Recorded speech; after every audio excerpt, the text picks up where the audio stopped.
Jadi sebetulnya kalau untuk umbinya itu lebih banyakan yang seperti ini.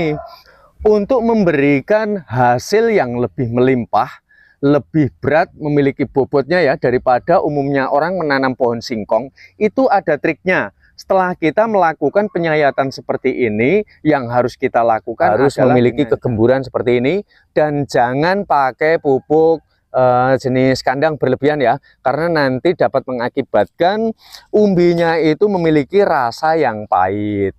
Nah, ini saya akan memberikan sebuah tutorial ya, 2 cara menanam pohon singkong agar dapat menghasilkan umbi yang selebat ini lur. Walalah, nggak kuat aku. Ini bobotnya satu pohon ini itu mencapai dari 20 hingga 40 kg. Nah, ini cara yang pertama. Lalu saya juga akan memberikan cara yang kedua. Dan ini baru berusia 7 bulan ya. Ini saya akan memberikan bagaimana cara menanam untuk teknik yang kedua agar dapat menghasilkan umbi yang penuh full seperti ini. Simak tutorialnya hingga selesai. Nah, untuk yang pertama, saya ingin memberikan bagaimana cara menanam pohon singkong dengan cara stek berdiri. Ini aku pergunakan sampel yang sama ya. Ini adalah singkong Jawa berjenis batangnya hijau ya, karena ada singkong Jawa yang memiliki batang berwarna merah seperti yang aku tunjukkan yang terakhir tadi. Nah, caranya itu sangat mudah sekali. Perlu diperhatikan cara penyiapan bibit. Biasanya kalau habis masa panen, di bagian bawah ini kan kita sudah memenggalnya cukup lumayan lama ya. Nah, jadi kita jangan pergunakan lagi. Untuk di bagian bawah ini kita pastikan yang masih segar. Karena apalagi untuk di bagian bawah ini nanti menjadi penopang utama dari tingkat keberhasilannya. Dan ini akan dapat menjadi perbandingan ya. Ini batangnya sudah mengalami pembusukan, kita memerlukan yang fresh. Jika orang menggunakan media sentimeter, maka di sini saya akan menggunakan dengan cara menghitung bekas pelepah ataupun calon tumbuhnya mata tunas ataupun akar, yaitu dengan cara menghitung 1, 2, 3, 4, 5, 6. Nah, di sini saya akan menggunakan 6 mata tunas ataupun 7 juga boleh ya. Karena ini menanamnya itu tekniknya itu agak dalam. Jadi sehingga memiliki umbi yang lebih besar dan lebih lebat. Dan langsung saja ini kita pangkas setelah kita menghitungnya. Untuk sampel yang kedua, saya akan menggunakan ukuran yang lebih pendek karena saya mengarah itu cara menanamnya itu tidak terlalu dalam, tapi buahnya itu atau umbinya itu full. Nah, ini seperti ini ya, umbinya full, menanamnya tidak terlalu dalam. Lagi seperti di awal tadi, kita akan menghitung mata tunas berapa yang akan kita gunakan, 1, 2, 3, 4, 5, 6 saja di sini. Ini nanti karena jarak ruasnya itu lebih pendek, sehingga pembibitannya pun dalam penyiapannya lebih pendek jika dibanding dengan cara yang demikian. Jadi sebetulnya kalau untuk umbinya itu lebih banyakan yang seperti ini. Tapi perlu difahami dengan teknik cara menanam dengan bibit yang panjang seperti ini, itu memiliki resiko. Memang betul kalau dia mau berbuah atau memberikan umbinya, dia akan memiliki kelebatan yang sedemikian luar biasa. Tapi karena menancapkannya pun ini lumayan dalam, jadi dia beresiko umbinya itu akan kecil-kecil atau bahkan mungkin yang di bawah sana itu dia akan busuk.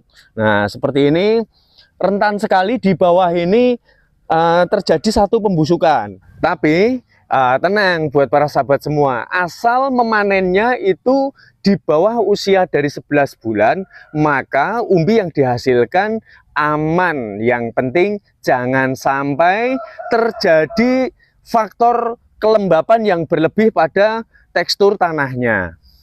Dan langsung saja ini kita lakukan satu penyayatan ya di bagian sini. Jadi kalau di sini ada bekas pelepah ataupun mata tunas, jangan sampai dirusak. Kita melakukannya dari sini saja. Nah, oke. Ini pelukaan yang pertama. Lalu pelukaan yang kedua, ini langsung kita dapat lakukan di kebalikannya mata tunas ini. Kenapa Bang? Ya, yang pertama ini untuk menandai mana bagian bawah dan mana bagian yang atas. Sebab kalau sampai terbalik nanti tidak akan tumbuh.